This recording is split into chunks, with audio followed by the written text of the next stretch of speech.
आज आपल्या सर्वांना माहिती आहे, मी पुन्हा एकदा मुंबई महानगरपालिकेला आठवण करून दिलेली आहे की जर तुम्ही खिडकीच्या बाहेर बघाल तर चारही बाजूला प्रदूषणच प्रदूषण आहे. खरं तसं पाहायला गेलं तर जिथे आपलं अधिवेशन चालू आहे मुंबईमध्ये, महाराष्ट्राची राजधानी, हे असं वातावरण असताना, प्रदूषित सगळीकडे वातावरण असताना, मी हाच प्रश्न आयुक्तांना विचारला होता की हे प्रदूषण जे आपण गेले 3-4 वर्ष पाहतोय, सरकारकडून काही उत्तर येत नाही, तुमच्याकडून काही ठोस उपाययोजना होत नाहीयेत. नेमकं ह्या शहरात गुंतवणूक येणार कशी? कोणी नवीन आपण पाहतो की जे गुंतवणूक करायचं असेल किंवा राहायला यायचं असेल किंवा स्वतःच्या नागरिकांना देखील जो त्रास होत आहे, सर्दी असेल, खोकला असेल, व्हायरल असेल, जे काही बाकीचं होत आहे, ॲलर्जीचं जे काही सर्दी खोकला होत आहे, त्याच्यातून सुटकेचा एकच विषय आहे, तो म्हणजे तुम्ही ह्या प्रदूषणावर काहीतरी ठोस पर्याय काढणं. पण कुठेही अजूनही महानगरपालिकेकडून काही उपक्रम दिसत नाहीये, काही कार्यक्रम दिसत नाहीये, जाग आलेली देखील दिसत नाहीये. हे दुर्दैव आहे. तसंच दुसरी गोष्ट म्हणजे आत्ताच मी आपल्या सर्वांसमोर त्या सोशल मीडियाच्या माध्यमातून आणलेलं आहे की एक पत्र लिहिलेलं आहे मुख्यमंत्री महोदयानं. संभाजीनगरमध्ये, छत्रपती संभाजीनगरमध्ये एका अॅनिमल शेल्टरमध्ये जी घटना घडली तशी परत घडू नये आणि ज्यांनी जे काही क्रूर प्रकार त्या श्वानांवर केले असतील तसंच त्यांना त्या लोकांना शिक्षा मिळावी भर चौकात, ही मागणी केली. आदित्यजी, शहरातील लहान मुलं, वृद्ध आणि नागरिकांच्या आरोग्यावर कोणताही परिणाम हवेच्या गुणवत्तेमुळे झालेला नाही, असा दावा पंकजा मुंडे यांनी केलेला आहे. आता हे पर्यावरण मंत्र्यांचं उत्तर आहे, पण मी एकच विनंती करेन त्यांना की छापील उत्तर जे शासनाकडून येतं ते वाचून दाखवण्याच्या आधी एकदा जे आम्ही एक प्रथा पाळत होतो की खरं काय आहे, कारण शासनाकडून उत्तर येतं हे खरे आहे, अंशतः खरे आहे, हे खरे नाही, असंच उत्तर येतं. आणि ते जे उत्तर आणि जे बाहेर वस्तुस्थिती आहे त्याच्यात जे अंतर असतं ना, ते काचेतून बाहेर किंवा खिडकीच्या बाहेर बघितल्यानंतर जाऊन मिळेल.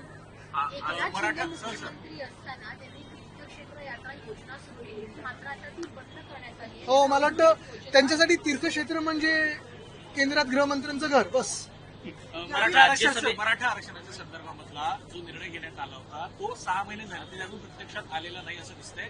एकंदर जी आरक्षण प्रमाणपत्र देण्याची जी प्रक्रिया होती ती काही तांत्रिक गोष्टींमध्ये अडकल्यामुळे ही सगळी प्रक्रिया खोळंबल्याचं आता समोर. बघा, हे सगळ्या ज्या गोष्टी आहेत ना, म्हणजे आरक्षणाचा विषय असेल किंवा मग कर्जमुक्तीचा विषय असेल, अशी कितीतरी घोषणा आम्ही निवडणुकीच्या आधी ऐकल्या होत्या.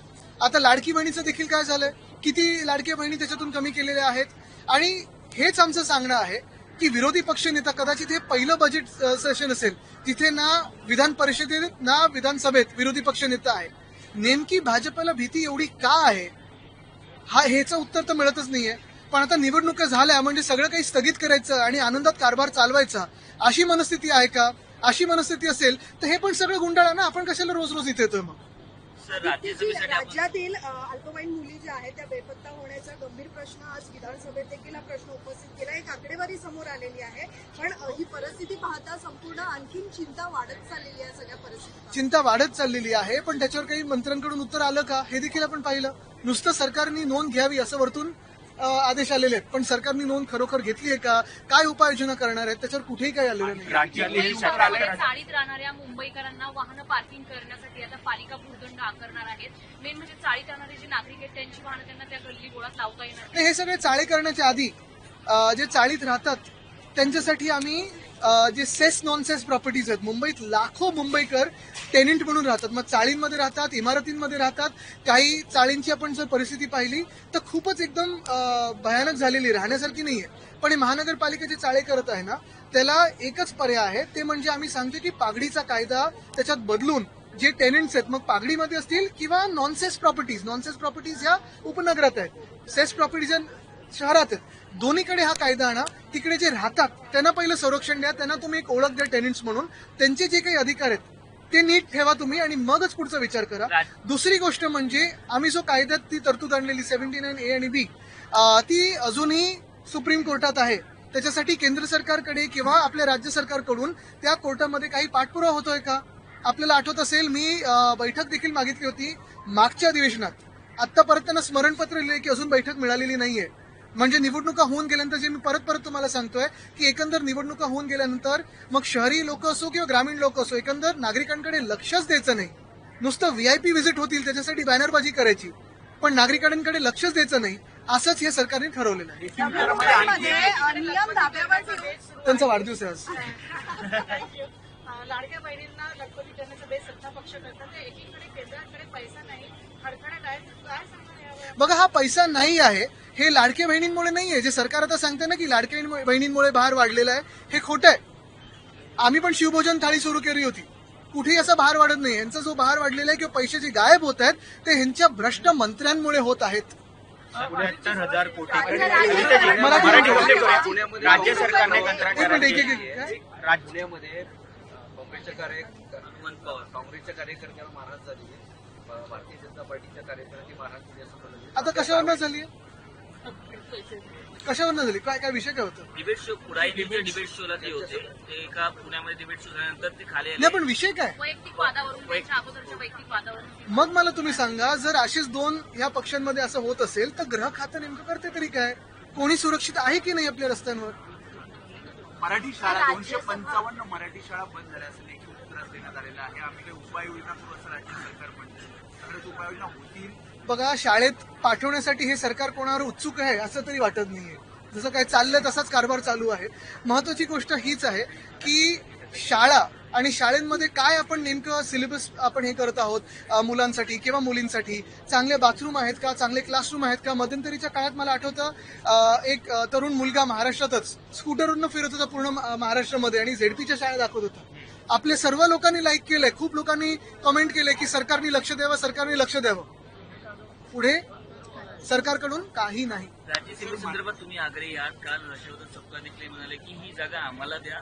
उद्धव ठाकरे यांना विधान परिषदेसाठी आम्ही प्रयत्न करू. त्याचबरोबर शरद पवार यांचं देखील नाव या राज्यसभेसाठी आग्रही असल्याचं पाहायला मिळतंय. नक्की काय असं कुठचंही नाव आलेलं नाहीये, कुठचीही चर्चा झालेली नाहीये. पक्षाची भूमिका ठामपणे मी तुम्हाला परत एकदा सांगतो, जी पहिल्या दिवसापासून मी मांडत आहे ती हे आहे की आमचे दोन्ही खासदार, मग संजय राऊतजी असतील किंवा प्रियंका चतुर्वेदीजी असतील, या दोन्ही खासदारांकडून आपण राज्यसभेत जो लढा आपण पाहतोय, मग तो संविधानासाठी असेल, तो देशाच्या अदानीकरणाच्या विरोधात असेल, धारावी विकण्याच्या विरोधात असेल, मुंबई आणि महाराष्ट्र जो अन्याय होतो त्याच्या विरोधात असेल, तो लढा ठामपणे आम्ही तिथे देत असतो. कुठचाही काँग्रेसचा वॉकआउट असेल, कुठचाही इंडिया आघाडीचा, आता इंडिया आघाडीमध्ये मला माहित नाही किती लोक आहेत, पण आम्ही आणि ठराविक जी लोक आहोत, जो काही वॉकआउट असतो, जी काही भूमिका असते, ते दोन्ही ठामपणे मांडत असतात. आपल्याला आठवत असेल प्रतिभाताईंपासून मग प्रणवतांपर्यंत वंदनीय हिंदू सम्राट बाळासाहेब ठाकरेंनी मनाचा मोठेपणा दाखवून देखील त्यांना जाहीरपणे काँग्रेसच्या उमेदवारांना पाठिंबा दिला होता. तसंच एकमेव आमचा पक्ष आहे जो आता ह्या पूर्ण 5 वर्षाच्या काळात इंडिया आघाडीमध्ये ठामपणे राहिलेला आहे. आणि म्हणून आमचा आग्रह आहे की आमचे दोन्ही राज्यसभाच्या सीट ह्या महत्वाच्या आहेत आणि त्यांच्यावर दावा आमचा आहे. हा दावा एका बाजूला लॉजिकल आणि प्रॅक्टिकलच्या बाजूने बोलतोय, दुसऱ्या बाजूला जर आपण पाहिलं तर संख्याबळ जर पाहिलं आणि एमव्हीचं जे काही संख्याबळाचं प्रिन्सिपल जर पाहिलं तर तो आम्हाला मिळालं पाहिजे. कारण 2020 मध्ये आम्ही एक सीट एनसीपीला दिली होती. तशी मतमतांतर दिसतात यावरून. डिझेल खरेदी ही राज्याबाहेरून देखील केली जाणार आहे. विशेषतः गुजरात किंवा तामिळनाडू ज्यांचं वॅट कमी आहे ह्यांचं इंजिन ते गुजरातच्या चर्चा चालतं ना. आदित्यजी पण राज्यसभेच्या वरून संजय राऊत आणि तुमचं वेगवेगळे बिलकुल नाही. परवा ते बोलले ना, पक्षाची भूमिका आहे ती आज. परत ते संजय राऊत आणि शरद पवारांची नावं. बघा काय तुम्हाला ऐका, परत तुम्हाला सांगतो, जी पक्षाची ठाम भूमिका आहे राज्यसभेबद्दल ती मी मांडलेली आहे. तसंच पक्षाच्या आमदारांचं पण मत आहे जे ह्या राज्यसभेसाठी मतदान करतात. तुम्ही आग्रहीपणे या डिझेल खरेदी असेल का? आग्रही नाही, ही भूमिकाच आहे आणि हे सत्य आहे. तथ्य साहेब, एमएसआरटीसीच्या त्या डिझेल खरेदीमुळे राज्याचा तोटा होणार आहे. 10 करोडसाठी फोन येतात आहे आणि त्यांना सभापती बोलू देत नाहीये आणि ते पण काँग्रेस पक्षाचे मला वाटतं तो काल आज पण विषय आम्ही घेतलेला हाऊसमध्ये, त्याच्यावर आता सभापतींनी सांगितलं त्याला. आदित्यजी, नवी मुंबईमध्ये खरं तर नियम धाब्यावरती आपका टाइम आएगा. डान्स बार सुरू आहेत आणि या डान्स बारचे काही व्हिडिओज लोकशाही मराठीने दाखवल्या. विधानसभेमध्ये देखील हा उपस्थित केला होता मुद्दा. ते सावली छान आहे. ड्रग्सचे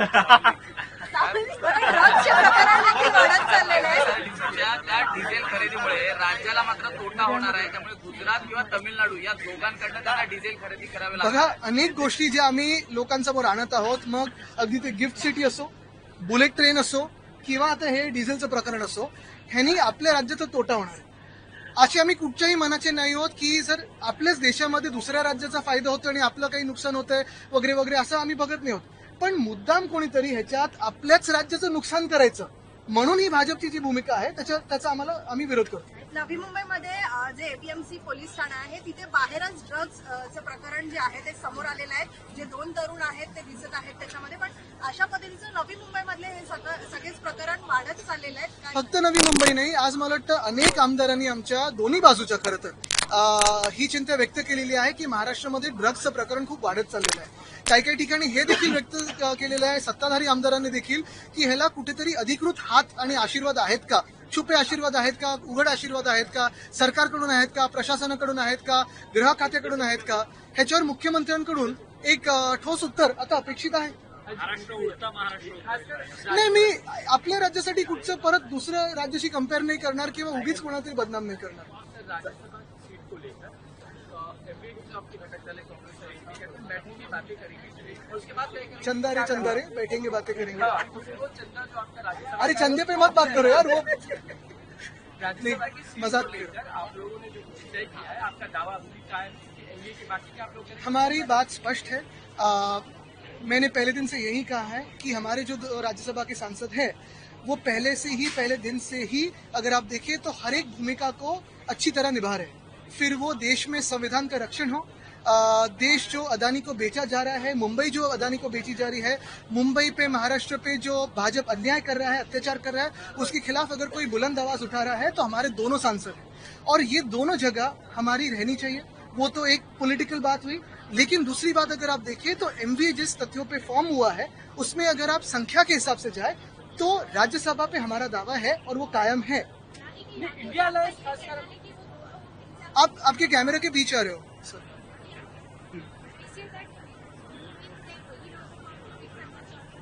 हमारी 2 सीट कायम है और हम उस पे कायम हैं. इंडिया अलायंस की बात करें आपको लगता है इंडिया अलायंस नाम तो सुना ही होगा. कितने लोग आप लोग को लग रहा है कि इंडिया अलायंस आपका इंटैक्ट है? कुछ लोग चले गए आपको? देखिए, इंडिया अलायंस में कितने लोग हैं, क्या है, मुझे लगता है उससे ज्यादा भी हम जिस तत्वों के लिए लड़ रहे हैं, हम जिस संविधान के लिए लड़ रहे हैं, मुझे लगता है वही सबसे महत्वपूर्ण है. और इसी लड़ाई में हम कांग्रेस के साथ जो भी अभी तक अपनी भूमिका निभाते आए हैं वो कायम तरीके से निभाते आए हैं. और अगर दिल की भी बात करें तो बड़े दिल की बात करें तो आपको याद होगा कि मेरे दादाजी हिंदू हृदय सम्राट बाला साहब ठाकरे ने भी प्रतिभाताई पाटिल हो या फिर प्रणब दा हो, दोनों को हम एनडीए में होते हुए भी कांग्रेस के उम्मीदवारों को तब प्रेसिडेंटशिप के लिए सपोर्ट किया था. आदित्यची एक प्रश्न आहे. आता राणीबागेमध्ये लॉ एंड ऑर्डर की अगर बात करें तो कांग्रेस के विधायक खुद सदन में बता रहे हैं किस तरीके से बिश्नोई गैंग का फोन आता है, क्या परिस्थिति हो रही है महाराष्ट्र की सेलिब्रिटीज पॉलिटिशियन और अब एमएलए. पहले अगर आप देखिए तो एक सत्ताधारी विधायक उन पे हमला हुआ, फिर सेलिब्रिटीज को कॉल्स आ रहे हैं. मुझे लगता है ये सिर्फ मैं एक गैंग के बारे में नहीं, लेकिन जो रास्ते पे हो रहा है या ड्रग्स के बारे में हो रहा है या पूरी जो क्रिमिनल एक्टिविटी हो रही है, महाराष्ट्र में कोई होम मिनिस्टर है या नहीं है या सिर्फ वो पॉलिटिक्स में बिजी है, अभी सवाल यही खड़ा होता है. इंडिया गठबंधन के नेतृत्व को लेकर एक बार फिर सवाल है.